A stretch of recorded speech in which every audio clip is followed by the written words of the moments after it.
Now there's a third series featuring some of the crew of the Enterprise, and it's only one of 6 new futuristic space series making their debut on American television. From Los Angeles, Joanne Kay reports on the latest TV trend.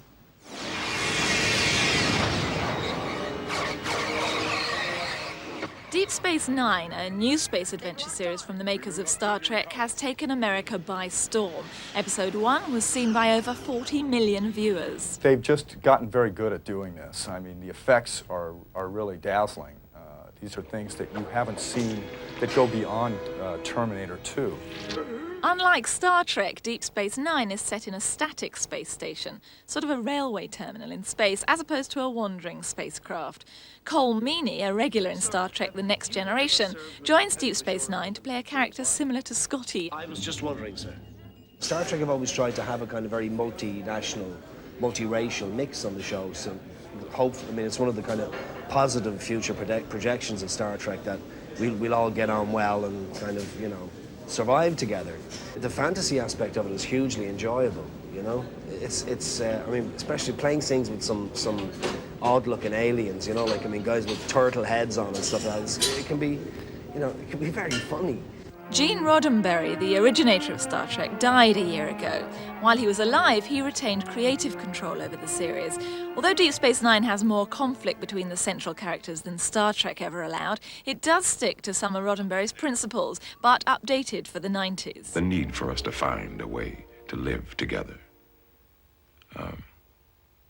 In an allegorical way to, you know, bring positive messages about our contemporary society. It's a vision of the future that's positive, that, you know, first of all, we have survived the next 400 years.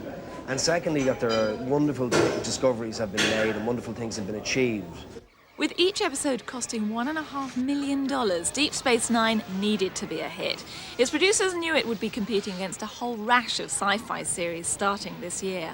Contenders in the TV space race include Time Tracks, Babylon 5, Wild Palms and Space Rangers. It's happening because it's imaginative. It's tickling the fancy of your imagination. And it's frequently very good entertainment. 1993 may be starting out as the year of the space adventure, but not all are expected to survive. Already one of the contenders, Space Rangers, has been universally panned by the critics, even with Oscar-winning actress Linda Hunt in the lead role and a whole range of expensive special effects. They're going to crash and burn. All of them can't be successful, and we always see this in television when there's a trend and all of a sudden everybody jumps on the bandwagon. Advertising spots for Deep Space Nine have sold out for the rest of the year, so it looks like these Star Wars have already been won. This is Joanne Kay for Entertainment Express in Los Angeles. And there's good news for William Shatner, because it was announced this week that a series of space novels he wrote is going into production as a new TV series called Tech Wars. Well, that's all from the two of us for today.